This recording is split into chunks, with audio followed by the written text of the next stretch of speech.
जय हिंद दोस्तों, स्वागत है आप सभी का हमारे चैनल पे। डीएलएड फोर्थ सेमेस्टर की मैथ की दूसरी क्लास है। इसके पहले की क्लास में हम लोगों ने चैप्टर 1 में जितने भी घातांक के नियम हैं और उनके जितने भी एग्जाम्पल हो सकते थे, मैं हर टाइप का एग्जाम्पल आपको बता दिया हूँ। इसके बाद आज हम करणी के जितने सूत्र होते हैं उनको पढ़ने के बाद जितने क्वेश्चन एक्सरसाइज में दिए गए हैं उनको करवाएंगे और एडिशनल क्वेश्चन भी आपको बताए जाएंगे। इसमें आप पहले देख लीजिए कल कितना सूत्र हम लोगों ने पढ़ रखा था। देखिए इतने सूत्र के बारे में चर्चा हुई थी और इनका एग्जाम्पल भी आपको बताया गया था। लेकिन अभी ये करणी वाली बात नहीं की गई थी, मतलब ये घातांक का ही रूप है करणी में, लेकिन थोड़ा सा परिचय इसका जरूरी है। और बाकी जितने नियम अभी आपको यहाँ दिख रहे हैं उस पर हम कल चर्चा कर चुके हैं। अगले अगर पार्ट की हम बात करते हैं, अगले सूत्र की बात करेंगे तो थोड़ा सा आपको ध्यान देना होगा। ये तो घातांक वाले जितने नियम है वो तो अभी हम पढ़ेंगे, लेकिन अगर हम बात करें कि करणी क्या चीज़ है, उसकी अगर हम बात करना चाहें तो उसको थोड़ा सा समझना होगा। देखिए अक्सर आप लोगों ने देखा होगा कि कुछ ऐसी संख्याएं मिल जाती हैं हम लोग को, जैसे रूट में लिखा हुआ मिल जाए, कोई संख्या रूट में लिखी हुई मिल जाए, ठीक है। और उसके बाद या मान लीजिए क्यूब रूट, जिसे घनमूल आप कहते हैं, इस रूप में लिखा मिल जाए। तो इस तरह से घनमूल तक तो मान लीजिए एट्थ में भी आपने पढ़ा था और पीछे के सेमेस्टर में भी हम लोगों ने इस पर चर्चा कर रखी है, या फिर आप लोगों ने स्वयं से पढ़ रखा है। अब अगर हम बात करें जैसे यहाँ पर फोर्थ रूट आ जाए, मतलब यहाँ पर देखेंगे इस प्रकार से संख्याएं मिलती चली जाएं, ये सारे के सारे करणी के रूप होते हैं, ठीक है। इनको थोड़ा सा हम अभी समझेंगे, लेकिन पहले मैं आपको इसके बारे में ये बताना चाहूँगा कि जैसे करणी की अगर हम बात करें, करणी है क्या चीज़, इसको रेडिकल बोला जाता है। करणी की अगर हम बात करते हैं तो आप अपरिमेय संख्या से परिचित होंगे। अपरिमेय संख्या अगर आप जानते हैं तो अपरिमेय संख्या का ही एक ये उदाहरण होता है करणी, ठीक है। ये सारी संख्याएं जो करणी के रूप में लिखी गई है सब अपरिमेय संख्या हैं। कहने का मतलब अगर हम रूट 4 लिख लेते हैं, रूट 4 की वैल्यू क्या होती है, 2 होती है, तो ये करणी के अंतर्गत आप नहीं लिखेंगे, मतलब ये अपरिमेय संख्या में आपका नहीं आएगा, क्योंकि ये एक ऐसी संख्या है जो परिमेय है, ठीक है। लेकिन यहाँ पर जितनी चीज़ें आपको दिख रही हैं ये सब क्या है, करणी के अंतर्गत आती हैं। तो इनके कुछ नियमों की हम अभी बात कर लेते हैं, उसके बाद एग्जाम्पल की बात करेंगे। देखिए पहले इसकी बात हम नहीं करते हैं, पहले हम सूत्र लिखते हैं। जैसे देखिए, जैसे हमने घातांक वाले में अभी आपको सूत्र बताया है, लगभग 5 सूत्र बताया गया था, वैसे ही करणी में भी आपको क्या मिल जाता है, करणी में आपको 5 सूत्र इसमें भी लगभग मिलेगा, सेम, ज़्यादा अंतर नहीं होता। बस ये है कि घात इसमें भिन्न के रूप में होती है। इसमें घात कैसी होती है, भिन्न के रूप में होती है। वही चीज़ आज अभी हम इसमें देखेंगे। जैसे मान लेते हैं आपके सामने एक सूत्र इस प्रकार से लिखा गया, ये जो n है इसके अंदर होता है, बाहर नहीं होगा। अगर आपने क्या किया, जैसे मान लीजिए इस प्रकार से लिखा गया और आप उसको इस प्रकार से लिख देते हैं, तो ये गलत माना जाएगा। ये चीज़ आपका और ये चीज़ दोनों अलग चीज़ है, ठीक है। इन दोनों में बहुत फ़र्क है, ये दोनों अलग चीज़ हैं। यहाँ n गुणा के रूप में है, जबकि ये घात दर्शाता है, ठीक है। अब देखिए घात किस प्रकार से दर्शाता है, मैं उसकी बात कर लेता हूँ। जैसे अगर मान लीजिए दिया गया है, ये nth रूट दिया गया है, तो इसका मतलब हो जाता है a⁴ इस प्रकार से आप इसको समझ सकते हैं कि मतलब ये भिन्न के रूप में घात मिलेगी आपको, ठीक है। अगर मान लीजिए अभी ऐसे एग्जाम्पल के तौर पे अभी हमने क्या लिखा था, रूट टू यहाँ कुछ नहीं लिखा होगा तब क्या माना जाएगा, अगर कुछ नहीं लिखा होता है तो इसका मतलब 2 माना जाता है। इसका मतलब क्या होता है, 2 स्क्वायर रूट, जिसे वर्गमूल हम लोग कहते हैं। तो इसका अगर मान लीजिए यहाँ कुछ नहीं लिखा होता है तब भी आप क्या करते हैं, इसको किस प्रकार से व्यक्त करते हैं, यहाँ लिखेंगे 2⁻1/2, इस प्रकार से आप इसको लिख सकते हैं। अगर मान लीजिए दिया गया होता है घनमूल 2, मतलब यहाँ पर क्यूब रूट दिया गया है, इसको आप क्या लिखेंगे, इसको लिखेंगे 2⁻1/3, इस प्रकार से आप इसको लिख सकते हैं। अगर ऐसे फोर्थ रूट दिया जाए तो क्या लिखेंगे आप, तो आप ऐसे कितना लगाएंगे, इसकी घात 1/4, ठीक है। तो ये पहला सूत्र है, इसको आप नोट कर सकते हैं। पहले सूत्र के एग्जाम्पल ये हो जाते हैं, इस चीज़ को आप ध्यान रखेंगे। इसके बाद मैं कुछ और चीज़ों पर भी चर्चा करूँगा, पहले ये सूत्र आप लिख लीजिएगा। इसके बाद मैं कुछ दूसरे सूत्र पे बात करेंगे, दूसरे सूत्र पर बात करने वाला हूँ। देखिए दूसरा सूत्र क्या हो सकता है, दूसरा सूत्र कुछ इस प्रकार से होगा। अगर मान लीजिए कभी ऐसी कंडीशन मिले, ये वाली कंडीशन, ये आपके सामने यहाँ पर कितनी संख्याएं थी, सिर्फ एक, यहाँ पर संख्याएं गुणा के रूप में 2 हैं, ठीक है। अगर कभी ऐसी स्थिति मिलती है तब आपको क्या करना है, तब सूत्र क्या लगेगा, इसको आप ध्यान रखिएगा, यहाँ दो संख्याएं ए और बी अगर दी गई हों तो इनके बीच में कोई चिन्ह ना होने का क्या मतलब होता है, इनके बीच में कोई चिन्ह ना होने का मतलब ये होता है कि गुणा है। ठीक है, ए और बी के बीच में क्या है, गुणा है। इस चीज़ को आप ध्यान रखेंगे। जैसे देखिए, अगर मान लीजिए ए बी लिखा गया तो ए बी का मतलब ये होता है ए इंटू बी, ये इसका मतलब होता है, यही हम यहाँ बताना चाह रहे हैं। ठीक है, अब देखिए, अगर ये चीज़ आप समझ गए होंगे तो आगे की अब हम बात करेंगे। जब कभी ऐसी कंडीशन मिले तो आप इसको इस प्रकार से अलग अलग व्यक्त कर सकते हैं, ये nth रूट ए इंटू nth रूट बी, इस प्रकार से आप इसको लिख सकते हैं। कहने का मतलब ये है कि जब यहाँ पर कोई चिन्ह नहीं है तो गुणा माना जाता है, और उसको हम इस प्रकार से अलग अलग कर सकते हैं, दोनों की घात आप अलग अलग कर सकते हैं। ये बिल्कुल वैसा ही है जैसे हमने अभी आपको कल बताया था। कल हमने आपको बताया था कि ए बी की पावर n, तो क्या होता था, ए की पावर n आप कैसे लिखते थे इसको, यहाँ आप इसको इस प्रकार से लिखते थे, ए की पावर n इंटू बी की पावर n, ऐसा लिखते थे। ठीक है, और वही चीज़ यहाँ पर अब देखिए, ये करणी के रूप में है तो परेशान नहीं होना है, नियम वही लग रहा है। इसी वजह से हमने कल इसके घातांक के नियम को पूरी तरह से विस्तृत रूप में बताया था। अब देखिए, मैं थोड़ा सा एग्जाम्पल लेकर के इसको समझा देता हूँ। एग्जाम्पल आप देख लेंगे और इसको नोट कर लेते हैं। देखिए, जैसे मान लीजिए आपको ये दिया जाए अंडर रूट 6। अंडर रूट 6 का मतलब ये होता है कि हम इसको 2 इंटू 3 तो लिख सकते हैं ना, 6 को 2 गुणे 3 लिख सकते हैं। हम इसको और कैसे लिख सकते हैं, under root 2 into under root 3, इस प्रकार से इसको हम लिख सकते हैं। इसमें और कुछ नहीं करना। ठीक है, अगर मान लीजिए पहले से ही दिया गया होता, जैसे मान लीजिए घनमूल है, जैसे यहाँ वर्गमूल था, हम घनमूल कुछ भी हो सकता है, वर्गमूल घनमूल या उससे बड़ी घात का भी हो सकता है। तो अब देखिए क्या कर सकते हैं आप, मान लीजिए यहाँ पर लिख देते हैं हम 3 इंटू 5, इस प्रकार से लिख देते हैं। तो आप क्या करेंगे, इसको अलग अलग लिख सकते हैं, बिल्कुल बिना किसी झिझक के आसानी से आप कैसे लिखेंगे, इनको अलग लिख लीजिएगा और इनको आप अलग लिख लेंगे। बस ये काम करना है। अब चाहे जहाँ ये स्थिति मिल जाए आप ऐसा कर सकते हैं। ठीक है, ये दूसरा नियम है, इसको आप नोट कर लीजिए अच्छे से। इसके बाद हम तीसरे नियम की बात करने वाले हैं। तीसरा नियम क्या होता है, तीसरे नियम की अगर हम बात करें, यहाँ देखिए गुणा है, अब हम भाग की बात करने वाले। तीसरा नियम ठीक इसके नीचे लिख देते ताकि थोड़ा सा आपको ये इसका अंतर समझ में आ जाए और इस पर मैं थोड़ी सी बात कर सकूँ। भाई अभी आप लिख लीजिएगा, अगर नहीं लिखे हैं तो इसको पूरी तरह से, जैसे पीछे वाला जो नियम बताया गया, एक क्रम से आप इसको लिखते चलिएगा। गारंटी लेता हूँ कि आपका इसमें इस बार 25 में 25 नंबर आएगा। पिछले थर्ड सेमेस्टर का मैं सिर्फ 3 से 4 वीडियो या 5 वीडियो लास्ट में डाला था एग्जाम के नज़दीक आने पर, और उस 3 वीडियो, 5 जानने दीजिए, सिर्फ 3 लास्ट के 3 वीडियो में से ही आपके पेपर के 50% क्वेश्चन एकदम वही सेम टू सेम क्वेश्चन आया था। इसको आप जा करके देख सकते हैं। अब देखिए क्या है, मैं कोशिश करता हूँ कि आपका जितना भी मैथ का चैप्टर है वो सिर्फ ऐसा ना हो कि किसी बहाने पूरा हो जाए। मैं कोशिश करता हूँ कि आपको पूरी तरह से आ जाए, जो मैथ को लेकर के आपकी परेशानी है वो दूर हो जाए पूरी तरह से, कोई दिक्कत ना रह जाए। ठीक है, अब देखिए मैं अगर आगे की बात करूँ तो यहाँ गुणा का नियम था, अब मैं भाग का नियम बताने वाला हूँ। जैसे मान लीजिए इस प्रकार से दिया गया हो भिन्न के रूप में, ये भिन्न के रूप में दिया गया। अब अगर इसको हम चाहें, जैसे यहाँ गुणा था हमने अलग अलग लिखा था, वैसे ही इसको आप चाहेंगे तो अलग अलग इस प्रकार से लिख सकते हैं।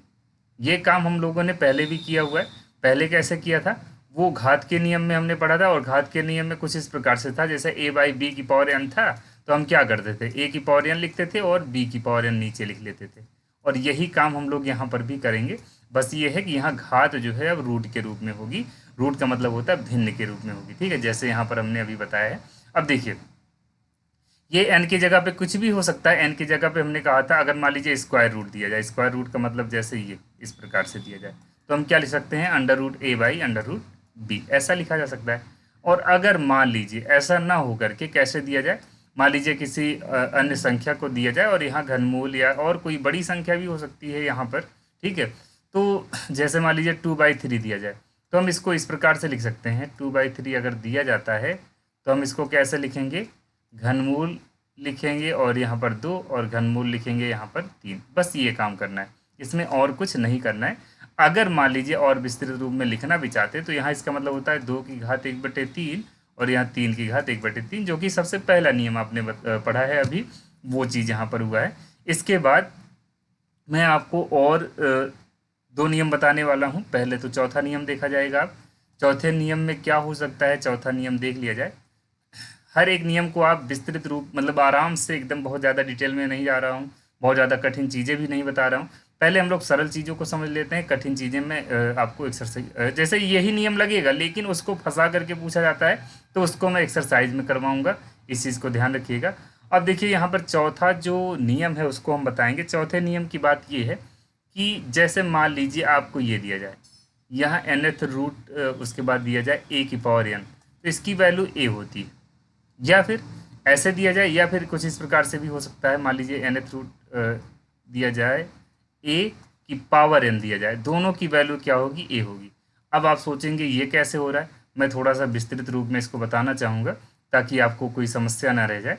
देखिए इसको मैं कुछ इस प्रकार से बताऊँगा कि अभी हमने एक चीज़ समझा था, पहले ही सूत्र में हमने इस चीज़ को समझा था। जैसे यहाँ nth रूट दिया गया है, तो हम क्या लिख सकते हैं, इसको आप थोड़ा सा यहाँ अलग देखिए, मैं अलग से लिख रहा हूँ ताकि आपको समझ में आ जाए कि ये आया कैसे है। अभी देखिए इसका मतलब हमने पहले नियम में क्या बताया था, पहले नियम में हमने ये बताया था कि इसका मतलब होता है 1/n, और हमने घातांक के नियम में बताया था कि ये ब्रैकेट लगा हो तो इस प्रकार से जो घातें होती हैं इनका गुणा हो जाता है। अब अगर हम a की घात n गुणे 1/n लिखेंगे तो n से n कट जाएगा और वैल्यू क्या आ जाती है, a आ जाती है। बिल्कुल सेम कंडीशन यहाँ पर बनेगी, उसको भी मैं यहाँ नीचे लिख करके बता देता हूँ। इसको अगर आप नोट करना चाहें वो इसको नोट कर सकते हैं, कोई दिक्कत नहीं है, बहुत आसान चीज़ें हैं। और कोई समस्या रहे तो आप कमेंट बॉक्स में बताइएगा। देखिए क्या है, यहाँ पर हम इसकी बात करते हैं, इसको कैसे लिखा जा सकता है। जैसे अगर हम इसकी बात करें तो ये अंदर में ही a की घात 1/n हम इसको लिख सकते हैं, और ये जो ऊपर आपको दिख रहा है n, इसको आप इस प्रकार से लिख सकते हैं। अब अगर ये ब्रैकेट खुलेगा तो जो नियम अभी यहाँ पर हमने लगाया था बिल्कुल वही चीज़ यहाँ 1/n इंटू n बनेगा। अब n से n a कट जाएगा, क्या बचेगा, a की पावर 1 मतलब a आ जाएगा। तो कहने का मतलब दोनों कंडीशन में आपको वैल्यू क्या मिलती है, 1 मिलती है। ठीक है, तो अब थोड़ा सा एग्जाम्पल इसका देख लेते हैं, इसको आप नोट कर लीजिएगा ये, ताकि आप भूलें ना ये सूत्र कैसे आए, ये चीज़ आप समझ जाइएगा। अगर आप ये समझ गए हैं तो सवाल भी आप आसानी से कर सकते हैं। तो आइए उसके कुछ सवाल कर ही लेते हैं ताकि कोई समस्या बची ना रहे। जैसे मैं इसका क्वेश्चन में कुछ इस प्रकार से करवाना चाहूँगा। एक एग्जाम्पल पहले लिखते हैं, एक एग्जाम्पल लिखा जाए। इसका एग्जाम्पल चलिए पहले क्यूब रूट का ही लगाएं। क्यूब रूट की पावर ये अपान में क्यूब रूट 3 की पावर 3 इस प्रकार से दिया जाए, तो इसकी वैल्यू हम डायरेक्ट 3 लिखेंगे। कैसे लिखेंगे, क्यों लिखेंगे, ये सूत्र अभी बताया गया। अगर मान लीजिए इसको भी विस्तृत रूप में देखना है तो इसको हम कर देते हैं। जैसे 3 की पावर 3 है और इसकी पावर 1/3 हम लिखें। अब अगर इनका मल्टीप्लाई करेंगे तो ये 3 से 3 कटेगा, आएगा 3। तो कहने का मतलब क्या है कि अगर आप चाहें तो ये लिखने के बाद ये लिख के तब आप लिखिए, और अन्यथा आप इस पर, या फिर आप ऐसा कर सकते हैं कि इससे डायरेक्ट ये लिख दीजिएगा क्योंकि ये नियम होता है। अब देखिए यही क्वेश्चन और कैसे पूछा जाएगा आपको फंसाने के लिए। आपसे बोला जाए ये क्वेश्चन इस प्रकार से लिखा जाए, जैसे ये पहला एग्जाम्पल है और इसी एग्जाम्पल को हम दूसरे रूप में लिखना चाहेंगे। जैसे मान लीजिए क्यूब रूट दिया जाए और ये 27। अब इसका भी तो मतलब क्या होता है, क्यूब रूट 27 का मतलब क्या हो जाएगा, 27 का मतलब होता है 3 की पावर 3, क्योंकि 3 की घात 3 का मतलब क्या होता है, 3 त्रिक 9 त्रिक 27। अब देखिए मामला सेम बना कि नहीं बना, एकदम वही चीज़ बन गया। तो इसका मतलब ये आंसर आपका फिर से वही लिखा जा सकता है। ठीक है, और भी कंडीशन मैं आपको बताऊंगा। जैसे मान लीजिए अभी एक अगला एग्जाम्पल लिखूंगा जो काफ़ी काम का होगा आपके लिए। जैसे मान लीजिए ये तीसरा एग्जाम्पल हो और तीसरे एग्जाम्पल में दिया जाए, आपसे बोला जाए √2 की पावर 2, ये जो हम दूसरा रूप अभी बताए थे वही सेम फार्मूला दूसरे रूप में। अब देखिए इसका मतलब क्या हो जाएगा, हम डायरेक्ट वैल्यू लिख देते हैं 2। अब पता लगा आपके मन में कन्फ्यूजन आ जाए कि ये 2 कहाँ से आ गया, तो इसका मतलब हम दो तरीके से भी कर सकते हैं। इसका मतलब ये कुछ इस प्रकार से भी हो सकता है, √2 इंटू √2, ये एक तरीका ये होगा, इसको ध्यान रखिएगा। जैसे √2 इंटू √2 को हम क्या लिख सकते हैं, 2 इंटू 2। अभी पीछे एक नियम पढ़ा गया था जिसमें दोनों की घात सेम थी तो अंदर मल्टीप्लाई हम उल्टा किए थे। ठीक है, वहाँ पर सूत्र इसको हम इस रूप में लिखे थे, यहाँ इसको इस रूप में लिख सकते हैं। ठीक है, आपने वर्गमूल पढ़ा होगा कि 2 बार अगर होता है तो इसको 1 बार बाहर लिखा जाता है बस। तो एक तो ये हो गया। अगर हम दूसरे तरीके से भी बात करते हैं इसको, जो अभी पीछे पढ़ा गया सेकेंड मेथड हम देखें तो क्या लिखा जा सकता है, इसी चीज़ को हम चाहें तो 1/2 लिख दें।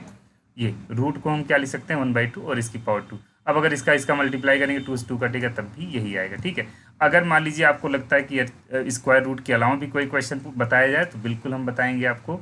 स्क्वायर रूट के अलावा हम मान लीजिए ये बताते हैं कि ये चौथा एग्जाम्पल आप लिखेंगे। जैसे मान लीजिए 4th रूट दिया गया, 4th रूट और इसके बाद दिया जाए आपसे, आपको ये क्वेश्चन दिया जाए 64 नहीं, ये नहीं सही है। मैं इसको लिखूंगा 16 लिखना चाहूँगा। अब देखिए ये 16 को क्या लिखा जा सकता है, 16 को आप लिख सकते हैं, यहाँ फोर्थ रूट जो लिखा गया है यहाँ एक गलती नहीं करना है। जैसे ये 4 जो है ये अंदर ही रखा जाता है, ठीक है, ये 4 अंदर ही रखेंगे और यहाँ 2 की पावर 4 लिखा जाएगा। अब देखिए 2 की पावर 4 की पावर 1/4 हम लिखेंगे तो क्या मिलेगा, 4 से 4 कट जाएगा और आ जाएगा 2। तो ये जो है इसका आंसर हो जाएगा। तो इस प्रकार से आपको अगर कोई भी क्वेश्चन इस प्रकार से मिलेगा, बहुत आसानी से आप इसको कर सकते हैं। तो इसको आप नोट कर लीजिएगा, कहीं कोई दिक्कत रहे उसको आप बताइएगा। और ये नियम आपके सामने है जो कि चौथा नियम था। अब पाँचवें नियम की हम बात करेंगे। पाँचवा नियम भी बहुत आसान है। पाँचवें नियम में अगर हम देखें तो जैसे अभी घातांक वाले में हमने बताया था आपसे, पाँचवा नियम हम अगले पेज में बताते हैं। पाँचवा नियम कुछ ऐसा है, पाँचवें नियम की अगर हम बात करें, जैसे मान लीजिए घात 2 बार दी जाए, एक बार ये है उसके बाद फिर से एक बार है फिर ये लिखा जाए, तो कुछ करना नहीं है, जो अभी आपने पढ़ा वही चीज़ यहाँ पर लगेगा। नियम भले ही अलग लिख दिया गया, जैसे वो पीछे आपने जो पढ़ा वही चीज़ यहाँ पर है। देखिए हम कुछ इस प्रकार से लिखेंगे इसको, यहाँ पावर ये nth रूट दिया गया तो इसको हम लिख सकते हैं इसकी पावर 1/n। अब देखिए ये ऐसे छोड़ा नहीं जाएगा, अब इसको हम चाहे ब्रैकेट में लिख लें या वैसे रहने देंगे, कोई दिक्कत नहीं। अब देखिए इसका मतलब तो यही होगा, अभी पीछे के नियम के अनुसार हमने क्या बताया था, पहला नियम जो आपको बताया गया था, इसको हम क्या लिख सकते हैं, a की पावर 1/n, वही काम यहाँ किया गया। अब देखिएगा ये जो रूट दिया गया इसको क्या करेंगे, a की पावर 1/n तो होगा ही। अब ये जो आपको दिख रहा है इसको हम लिख सकते हैं 1/m, ये इस प्रकार से लिखा जा सकता है, ठीक है, क्योंकि अभी जो ये नियम है ये ऊपर वाले के लिए भी लग जाएगा। अब देखिए इन दोनों का मल्टीप्लाई होगा, और जब इनका मल्टीप्लाई होगा तो हम क्या कर सकते हैं, 1/n इंटू 1/m। एक तो ये इसका आंसर हो जाएगा, ठीक है, एक तो ये आंसर इसका हो जाता है। इसके बाद भी मैं कुछ बात करना चाहूँगा, इसके बारे में आपको बताना चाहूँगा, और वो क्या चीज़ है, जैसे इसी पे छोड़ा जाएगा, कभी कभी ऐसा ही छोड़ना पड़ता है, और इसको हम एक रूप में और लिख सकते हैं इस चीज़ को। अब अगर हम इनसे ध्यान दें तो हम इसको क्या लिख सकते हैं, nm, ये रूट में रहेगा और की पावर a, इस प्रकार से हम इसको लिख सकते हैं। कहने का मतलब क्या है कि ये जो सूत्र आपको बताया गया ये कहना चाहता है, कुछ इस प्रकार से कहना चाहता है कि जैसे अगर आपको दिया जाए, आपको ये दिया जाए कि mth रूट दिया गया है, उसके बाद फिर उसके अंदर में है nth रूट, तब देखिए क्या करेंगे, आप इन दोनों का मल्टीप्लाई करके एक साथ में इसको लिखेंगे। वो मैं एग्जाम्पल के साथ बताऊंगा, तब आपको अभी ज़्यादा समझ में आएगा। अब एग्जाम्पल आप देख लीजिए, पहले एग्जाम्पल कैसे करना है, एग्जाम्पल में ये नियम अप्लाई कैसे करना है। देखिए क्या है, मान लीजिए ये स्क्वायर रूट, जैसे कभी कभी स्क्वायर रूट नहीं लिखा जाता है तो हम इस प्रकार से ऐसे लिख देते हैं, ठीक है। फिर अंदर क्या दिया गया, क्यूब रूट की पावर, ठीक है। अब ये दिया गया तो आपको क्या करना है, जैसे यहाँ कुछ नहीं है तो 2 माना जाएगा। अभी हमने बताया ना कि जहाँ कुछ नहीं होगा इसमें, इस कंडीशन में यहाँ 2 माना जाता है, बाकी यहाँ 3 है ही है।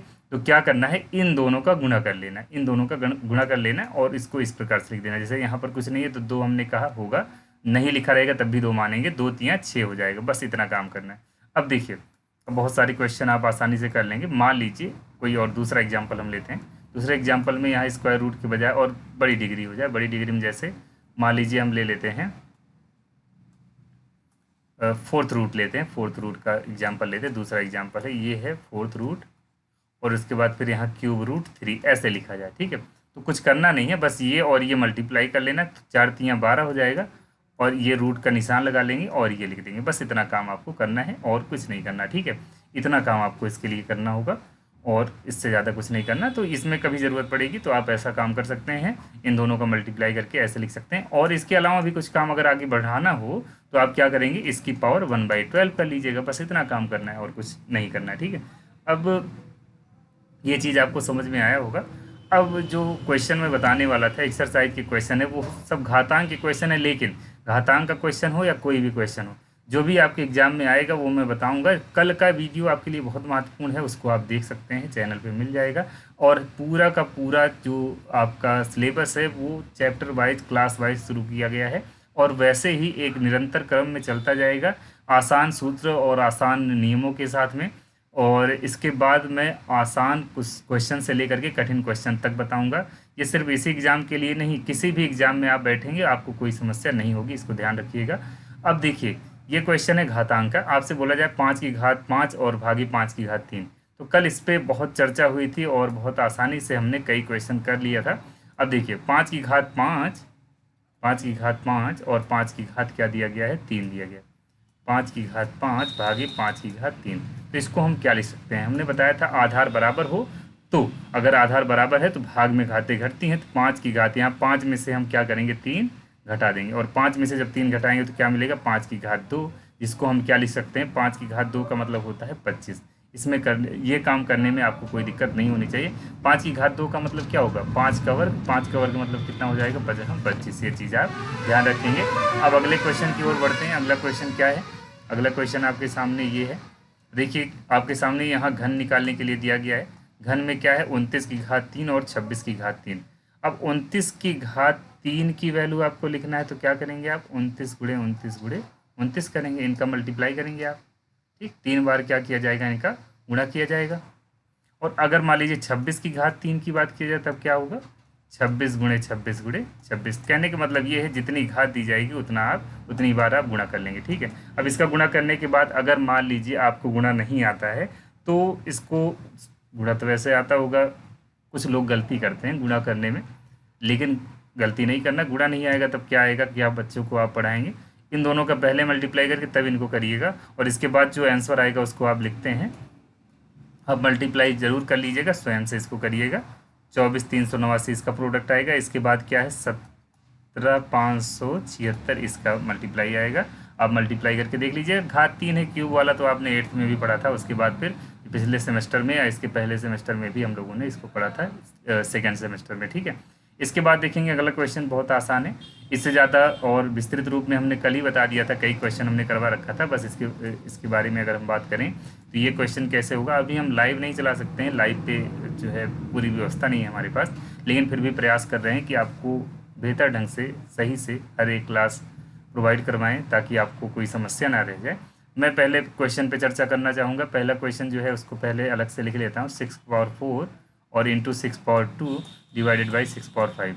इसमें कुछ नहीं करना है, हमने कहा था अगर आधार बराबर है तो आधार सब में बराबर है, आधार अगर बराबर है तो गुणा में घातें जुड़ती हैं, भाग में घातें घटती हैं। तो पहले हम ऐसा करते हैं, चाहे इसको घटा लेते हैं चाहे जोड़ लेते हैं, इसके लिए कोई समस्या नहीं होगी। ठीक है, अब देखिए अगर आप सोचें कि एक नियम पढ़ा गया कि पहले डिवाइड किया जाए तब मल्टीप्लाई, तो बिल्कुल कर लीजिए। अगर आपको ऐसा मतलब नियम का उल्लंघन नहीं करना है तो कर लीजिए, कोई दिक्कत नहीं है।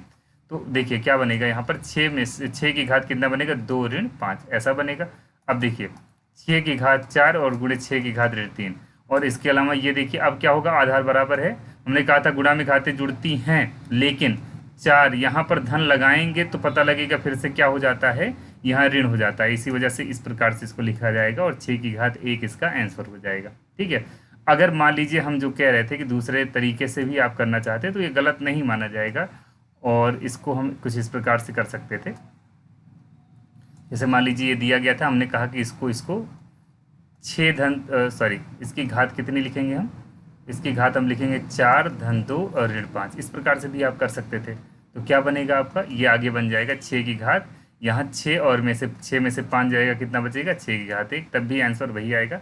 तो जो उचित लगे आपको वो आप कर सकते हैं। ये क्वेश्चन आप कर लीजिएगा। यहाँ पर क्या होगा गुणा में घातें जुड़ती हैं तो बिल्कुल वैसे आसानी से क्या लिखेंगे 3 की पावर, यहाँ ये 7 और 8 ऐड कर देते हैं तो क्या बनता है, इसके बाद बन जाता है 15। ठीक है, तो ये इसका आंसर हो जाएगा। अब अगले प्रश्न पे ध्यान देते हैं, अगला प्रश्न क्या है उस पर चर्चा किया जाए। अगला प्रश्न ये है, यहाँ इसको घात के रूप में लिखना है। क्वेश्चन आपको साफ साफ दिख रहा होगा, थोड़ा सा बड़ा कर देते हैं ताकि आपको ज़्यादा दिक्कत ना हो। यहाँ देखिए 14 14 14 कितनी बार है 1 2 3 4 5 और ये 6 बार है। ठीक है, अब 6 बार अगर है तो इसको क्या लिखना है घात के रूप में लिखना है। पहले आप क्वेश्चन नोट कर लीजिएगा, डायरेक्ट मत लिखिएगा, कोई दिक्कत नहीं है आंसर लिखने पर, लेकिन प्रयास करें कि जब आपको हर चीज़ आता है, जिस चीज़ के बारे में आपको पूरी जानकारी है, तो थोड़ा सा शॉर्टकट ना लगा करके आप लिख लिया करिए। 1 2 3 4 5 और 6 कितनी बार है 2 2 4 1 5 और एक बार 6। अब इसका आंसर जो आएगा क्या लिखा जाएगा 14 की घात 6। बस इतना काम करना था आपको।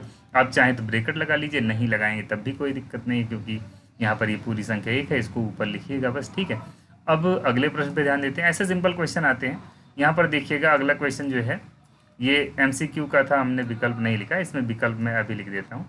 विकल्प आपके सामने जो क्वेश्चन है उसका ये होगा, पहला विकल्प होगा 5 की घात 2, दूसरा विकल्प होगा 5 की घात 3, और तीसरा विकल्प होगा 5 की घात 4, और चौथा विकल्प होगा 5 की घात 5। ये आपके सामने विकल्प दिए गए।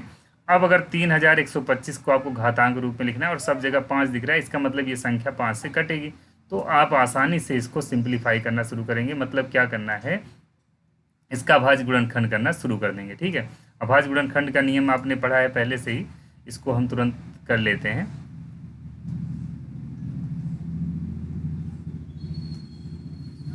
कुछ लोग तो इसको देखकर ही आसानी से कर लेंगे। 5 छक 30 और ये कितना बनेगा, 5 दूनी 10 50 25, फिर से 5 से किया जाएगा तो ये आ जाएगा इतना, फिर से 5 से किया जाएगा तब इतना आएगा, फिर से 5 से किया जाएगा इतना आएगा, फिर से 5 से करेंगे तो इतना आ जाएगा। ठीक है, कहने का मतलब क्या आ जाता है, 1 2 3 4 5 कितनी बार आएगा, 5 की घात 5 इसका सही आंसर हो जाएगा। तो इसमें जो आपके सामने चौथा विकल्प आपको दिख रहा है ये बिल्कुल सही होगा। ऐसे क्वेश्चन बहुत सारे आप किए होंगे, आसान भी है। आगे का क्वेश्चन देखेंगे, ये सारे के सारे MCQ के हैं। तो यहाँ देखिएगा आपके सामने जो क्वेश्चन अगला दिया गया वो दिया गया 2 की घात 7 का मान कितना होगा। तो 2 की घात 7 हम कैसे लिखेंगे, 2 की घात 7 ये, तो 2 को हम कितनी बार मल्टीप्लाई करेंगे, 7 बार करेंगे। ठीक है, 7 बार हम इसका मल्टीप्लाई कर लेते हैं। तो आपके सामने देखिए क्या है, 1 2 3 4 5 6 7, 7 बार लिख लीजिएगा। अब इसके बाद जब आप मल्टीप्लाई करते हैं तो देखिए 2 दूनी 4 दूनी 8 दूनी 16 दूना 32 दूना 64 दूना 128, इसका आंसर जो आता है वो 128 आता है। ठीक है, 2 की घात 2 का मतलब 4 होगा, 2 की घात 3 का मतलब 8 होता है, 2 की घात 4 का मतलब 16, 2 की घात 5 का मतलब 32, 2 की घात 6 का मतलब 64 होता है, और 2 की घात 7 का मतलब क्या होता है, 128 होता है। इस चीज़ पे हम ध्यान देंगे। इसके बाद अगला क्वेश्चन देखेंगे, ये इनको करने का तरीका और भी है लेकिन ज़्यादा कठिन नहीं है, इस वजह से हम चाहें तो डायरेक्ट कर सकते हैं। जैसे तरीका और होने का क्या मतलब है, 4 गुणे 5 की घात 2 है और 5 गुणे 10 4 की घात 2 है। तो हम चाहें इसको 4 गुणे 5 कामा ले सकते हैं, लेकिन ज़्यादा कुछ करना नहीं है, मत करिए, कोई दिक्कत नहीं, जब आसानी से हो जाएगा। 5 की घात 2 का मतलब 25 हो जाता है, और यहाँ 5 गुणे 4 चौक कितना हो जाएगा, 16। तो अब देखिए क्या करते हैं, 25 चौका 100 होता है, और यहाँ 16 पंचे 80 हो जाएगा। अब इन दोनों को जोड़ेंगे तो 180 इसका आंसर आ जाएगा, 180 इसका आंसर आ जाएगा, जो कि आपके चौथे विकल्प में है। इसको आप ध्यान रखिएगा और इस तरह के क्वेश्चन पे आप अपना जो है अनुभव बनाए रखिए। देखिए क्या है, अगला क्वेश्चन है आपका 0.05 की पावर 3 है, इसकी घात 3। तो क्यूब निकालना आपको आता होगा, 0.05 इंटू 0.05 इंटू 0.05, ये आ जाता है आपका प्रोडक्ट। अब इस प्रोडक्ट की अगर हम बात करते हैं तो इनका मल्टीप्लाई 5 गुणे 5 गुणे 5 पहले कर लीजिएगा, 50 25 पंचे 125। अब देखिए आगे क्या करना है, यहाँ 2 अंक पे, यहाँ 2 अंक पे, यहाँ 2 अंक पे, कहने का मतलब 6 अंक पे दशमलव लगाना है। हमारे पास 3 संख्या है तो 3 अंक है, 3 अंकों के बाद क्या करेंगे आप, 3 जीरो बढ़ा लेंगे। अब देखिए 6 अंक हो गए, अब दशमलव लगा करके यहाँ क्या करेंगे आप, जीरो बढ़ा लेंगे, कोई दिक्कत नहीं। इसका आंसर जो होगा आपके सामने यहाँ पर डी वाला जो आपका ऑप्शन है, बा वाला ऑप्शन जो है वो बिल्कुल सही होगा। अगला प्रश्न देखेंगे, अभी आपको इस टाइप का क्वेश्चन बताया गया था, 3 की घात 2 गुणे 3 की घात 5, 3 की घात 2 गुणे 3 की घात 5 का मतलब क्या हो जाएगा, गुणा में घातें जुड़ती हैं, 3 की घात 7 बन जाएगा, और 3 की घात 7 का जो मतलब होगा वो यहाँ पर हमको कहीं दिख नहीं रहा है। ठीक है, यहाँ कहीं नहीं दिख रहा है, और हमको लगता है यहाँ कुछ क्वेश्चन में टाइपिंग मिस्टेक है। क्वेश्चन कुछ इस प्रकार से रहा होगा, ये ऑप्शन को देख करके हमको लगता है कि क्वेश्चन रहा होगा 3 की पावर 2 इंटू 3 की पावर -5, ये रहा होगा। देखिए जब गुणा है और यहाँ पर देखिए गुणा में घातें जुड़ती तो हैं, इस पर थोड़ी सी चर्चा कर ही ली जाए। कल बताया गया था 2 माइनस मतलब सॉरी प्लस लगेगा, गुणा में घातें जुड़ती हैं तो प्लस लगेगा, और -5। देखिए क्या बनेगा, 3 की पावर 2 -5 क्या बन जाएगा, 3 की पावर -3, और इसकी वैल्यू आ जाती है 1/3 की पावर 3। इसको हम क्या लिख सकते हैं, इसको लिख सकते हैं आगे 1/3 की पावर 3 का मतलब हो जाता है 27। इस प्रकार से इसका 1/27 आंसर आ जाएगा, जो कि यहाँ पर थोड़ा सा मिस्टेक है, टाइपिंग मिस्टेक है, यहाँ आप सुधार कर लीजिएगा। ये क्वेश्चन होगा, ठीक है, ये चीज़ ये होगा, और यहाँ पर डी जो लास्ट वाला विकल्प है यही बिल्कुल सही होगा। मतलब अगला क्वेश्चन देखेंगे, यहाँ पर दिया गया है -32 अपॉन -100, इसका सिंप्लीफाई करना है, सरलतम रूप लिखना है, सिंपलेस्ट फॉर्म में लिखना है इसको। तो कैसे करेंगे आप, देखिए 0 0 पहले कट जाए, फिर 4 8 32 और 4 दूनी 8 4 पंचे 20, 8 बट्टे 25 इसका सही आंसर हो जाएगा, जो कि आपके सा वाले विकल्प में है, मतलब तीसरा विकल्प जो है बिल्कुल सही होगा। इसको आप ध्यान रखेंगे। और आगे के क्वेश्चन में अगर हम बात करते हैं तो आगे का क्वेश्चन अभी तो हमने नहीं लिया है, अब इसका जो है करनी का कुछ क्वेश्चन मैं ज़रूर करवाऊंगा। वैसे तो अभी तक जितने नियम बताए गए उनके साथ में एग्जाम्पल भी बताया गया, उससे बाहर नहीं पूछा जाएगा, लेकिन और प्रैक्टिस करवाते टाइम पे हम उसको करवाएंगे। अब देखते हैं कल नया चैप्टर शुरू किया जाएगा या फिर किसी कैंडी पर कुछ क्वेश्चन अगर हमको सही मिल जाते हैं तो उसको भी मैं बताऊंगा। बहुत सारी बुक है यहाँ पर जिसके क्वेश्चन इतने हैं कि मैं चाहूँ तो आपको बहुत सारे क्वेश्चन करवाऊंगा, लेकिन सब लोग को लगता है कि बस कम समय में ज़्यादा चीज़ें पढ़ ली जाए, तो ज़्यादा कम समय में ज़्यादा चीज़ें नहीं पढ़ी जा सकती, ये चीज़ निश्चित है। अब बोला जाए कि अरे 5 मिनट में पूरा का पूरा मैथ खत्म या 5 मिनट में पूरा चैप्टर खत्म, 5 मिनट के चक्कर में आपको कभी विस्तृत रूप से या विधिवत जानकारी नहीं मिल पाएगी। इस वजह से मैं प्रयास करूँगा कि आपको पूरी जानकारी कम से कम समय में दूँ, लेकिन पूरी जानकारी अगर कम समय में नहीं हो पा रहा है तो समय देना पड़ेगा आपको, ठीक है। धन्यवाद आपको। अगर वीडियो पसंद आया हो तो इसको शेयर ज़रूर कर दीजिएगा और लाइक और कमेंट भी बताइएगा अगर आपको कोई दिक्कत होती है, और अगर पसंद आए तब भी। धन्यवाद।